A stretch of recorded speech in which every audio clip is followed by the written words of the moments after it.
Bonjour à toutes et à tous, bienvenue dans l'Hebdo pour découvrir ou redécouvrir l'essentiel de l'actualité de cette semaine en Vendée.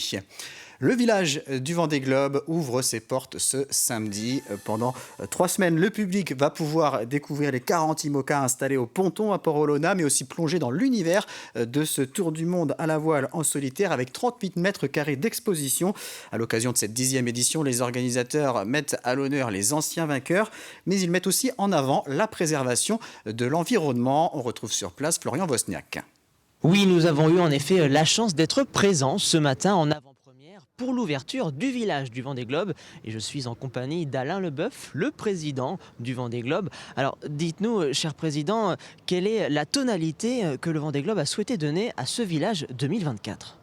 Écoutez, nous voulons que ce soit à nouveau une très grande fête, une fête populaire avec 3 semaines d'ouverture du village gratuitement pour tous ceux qui voudront venir côtoyer, rencontrer nos skippers, découvrir ces merveilleux bateaux qui vont partir vers l'inconnu, qui vont partir sur les océans de la planète, faire le tour du monde. Le village, ce sont 30 000 mètres carrés d'exposition où vous allez pouvoir déambuler très facilement, bien évidemment. Et puis, cette nouvelle dimension que j'ai vraiment voulu engager sur cette 10e édition, que vous découvrirez bien évidemment sur ce village, c'est cette attention particulière aux océans. Est-ce que le village est prêt ? Le montage va bientôt se terminer. On le voit derrière nous, nous avons beaucoup de bâtiments qui sont déjà très bien installés. Dites-nous un petit peu sur cette attente alors de ce public qui va venir des 4 coins de la France et même des 4 coins du monde. Ce village va attirer très largement. Et donc nous avions à travailler, à réfléchir, voir comment on va accueillir le mieux possible ce public. Et c'est pour ça que je rappelle que cette édition, il faut que vous puissiez réserver votre billet, votre e-billet sur Internet, sur vendeglobe.org, afin que nous puissions essayer de fluidifier au maximum, regarder les plages les plus occupées, celles qui sont peut-être les plus facilitées. C'est l'option que nous avons choisie. Il ne s'agit pas de faire payer. L'entrée reste gratuite, mais essayons d'organiser tant le Vendée Globe est une grande fête, bien évidemment, un événement international regardé de tous les continents du monde. Bien, merci beaucoup. Il ne nous reste plus qu'à vous dire une chose. Eh bien, à demain pour l'ouverture du village du Vendée Globe. Une ouverture du village du Vendée Globe très attendue, notamment par les commerçants, pour certains hôteliers ou restaurateurs, et pas uniquement sablais. Ces 3 semaines précédant le départ de la course vont peut-être permettre de compenser un début d'été difficile. Lors des précédentes éditions, les retombées économiques sur cette période se situaient en moyenne au-dessus des 30 millions d'euros. Louise Biagé. Dans les rues sablaises, c'est le calme avant la tempête. Mais chez les commerçants, c'est l'effervescence à quelques jours du lancement du village du Vendée Globe. Depuis 3 semaines, Bruno passe des commandes pour avoir du stock. Il s'attend à une explosion de la fréquentation autour de son commerce. On va doubler les volumes en termes d'achat, surtout sur la partie tabac, et puis tout ce qui est produits souvenirs également, donc, pour pouvoir répondre aux attentes de la population qui va passer dans la rue Port-Olona et avec une ambiance, je pense, très sympa avec tous les commerçants. Les clients sont plus que bienvenus après une saison touristique mitigée et un dernier Vendée Globe sous restrictions sanitaires avec le Covid. Les restaurateurs s'attendent à une fréquentation qui va monter crescendo jusqu'au jour du départ. Une suractivité dans tous les sens du terme, fréquentation, chiffre d'affaires, restauration, ce qu'on appelle limonade, les boissons en fait. Non, tout est en plus, bien sûr. On attend beaucoup de monde pour cette édition. La dernière, c'était je crois 1,3 million de visiteurs. Et là, ils annoncent beaucoup plus, donc on verra ce que ça donne. L'enjeu est majeur pour les commerçants et tout le secteur de l'hôtellerie-restauration. Le Vendée Globe est le dernier rendez-vous important de l'année, dans une période en octobre et en novembre habituellement plus calme que l'été. C'est un étalement exceptionnel de l'activité de la saison. Et en fin de compte, c'est un chiffre d'affaires supplémentaire qui est non négligeable pour les entreprises, surtout, comme je vous disais, pour les hôtels. Les restaurants aujourd'hui peinent un petit peu. J'espère qu'avec ce Vendée Globe, on aura quand même une petite reprise d'activité qui permettra à ces restaurants de rester en vie, et je pèse bien mes mots. Les restaurateurs ont en effet passé quelques années compliquées avec des difficultés de recrutement et l'augmentation du coût des charges. L'emploi du temps sera donc bien rempli pour les commerçants jusqu'à la mi-novembre. Le Conseil régional des Pays de la Loire a ouvert sa session trimestrielle d'automne jeudi à Nantes. Au cœur des débats, le budget. La présidente de la région souhaite réaliser 100 millions d'euros d'économies en 2025, tout en gardant l'emploi, la jeunesse et la transition écologique comme priorité de son mandat.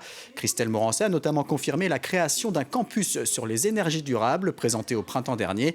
À quelques semaines du vote du budget, l'heure est donc au débat pour définir où vont être réalisées les économies. Pour l'instant, le travail est engagé. Nous verrons bien. En tout cas, ce qui est sûr, c'est qu'on prendra toute notre responsabilité dans cet effort au niveau national. Et ce qui est sûr, c'est que moi, je veux me concentrer sur nos compétences. Ça, c'est un enjeu essentiel parce que depuis des années, quelles que soient les collectivités, on va un petit peu partout. Et je pense qu'il faut aller là où c'est essentiel, là où sont nos compétences, à savoir la jeunesse avec les lycées. Je pense au transport. Je crois qu'il y a une attente aussi très, très forte sur les transports, quels que soient les territoires. L'économie, qui est un enjeu important. Et encore une fois, l'économie, nos entreprises, c'est ce qui fait l'attractivité de nos territoires. Il ne faut pas l'oublier. Reste donc à savoir sur quel projet, sur quelle thématique la région va pouvoir rogner les dépenses. Et sur ce sujet, rien n'est encore officiellement annoncé. Nous avons des efforts à faire les uns et les autres pour aller de l'avant et répondre au mieux aux besoins de la population avec les recettes que nous avons. Voilà. Alors bien sûr c'est douloureux. La région fera en sorte de faire les meilleurs choix. Ils ne sont pas aujourd'hui bouclés aujourd'hui. Et ils seront faits à la fois dans l'intérêt des générations futures et en même temps dans les priorités d'investissement pour l'avenir. Et c'est pour ça qu'aujourd'hui nous passons aussi du temps sur la question de l'économie, le soutien des filières qui sont aujourd'hui parfois en danger dans le contexte économique, mais aussi prévoir l'avenir. Vous l'avez remarqué, cette fin d'été et ce début d'automne ont été très pluvieux. Un excédent pluviométrique de près de 60% a été constaté à l'échelle nationale. Et les excès d'eau ont bien sûr des conséquences sur les exploitations agricoles. Actuellement, les récoltes de maïs, par exemple, sont très difficiles, voire impossibles dans certains secteurs. C'est ce qu'a pu constater le secrétaire général adjoint de la FNSEA, syndicat majoritaire du secteur agricole, lors d'une visite mardi sur une exploitation à Mouchamps.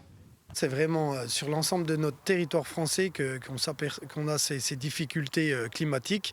Alors, quand on parle de rendement, ce qui est le plus dramatique et plus décevant pour ces agriculteurs, c'est que cette année, comme on peut le voir derrière nous, la parcelle avec un maïs qui était relativement exceptionnel, donc de qualité, de grande taille, bien fourni, qui aurait dû avoir un rendement à l'optimum par rapport à la demande des agriculteurs, on se retrouve avec une parcelle dévastée par cette tempête qui a passé il y a une semaine et qui, suite à cette pluviométrie excessive, ne permet pas de pouvoir récolter. Cette année, c'est une année très très particulière, très stressante.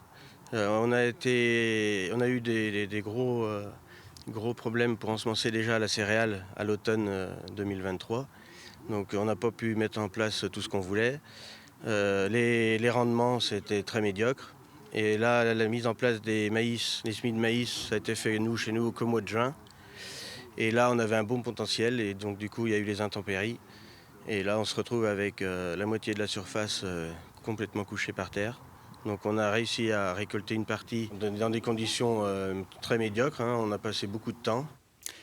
Si vous vous êtes déjà promené entre les anciennes communes de la Faute-sur-Mer et de l'Aiguillon-sur-Mer, vous avez sans doute emprunté cette passerelle qui enjambe le Lay. Elle est en train d'être démontée afin d'être remplacée par un nouvel ouvrage. Construit en 1909, l'ancien pont devenait trop dangereux pour les piétons et les cyclistes. Le chantier de près de 4 millions d'euros devrait permettre dès l'été prochain de traverser de nouveau la rivière à l'écart des voitures. Louise Viadger.